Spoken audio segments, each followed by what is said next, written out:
We'll guide you through how to fix a Chromebook not turning on or won't turn on. If you find this guide useful, then please consider subscribing and liking this video. You may be super stressed out right now, but follow the steps in this guide and hopefully we'll go and get it fixed for you. So first of all, you want to come onto the keyboard. You may think that it's not turning on when in fact the brightness is just turned all the way down, so you don't know that. So all you need to do is go and hold down the increase brightness key, this one here, and that may go and turn the display on and hopefully go and fix the problem. If it does, then great. If it doesn't, then what you want to do is go to the top right of the keyboard.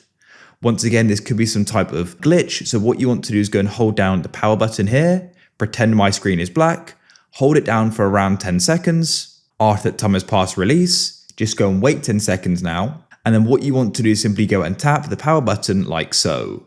Now it should go and turn on, just like so, and go and wait. Hopefully that goes and solves the problem. However, if it still won't turn on, then it may be that the batteries ran out. So what you want to do is go and get its charging cable, plug it in like so, and of course plug the other end in. Then let it charge for 10 to 20 minutes and hopefully it will turn on. If it doesn't, you can try tapping the power button. Now hopefully fix the problem.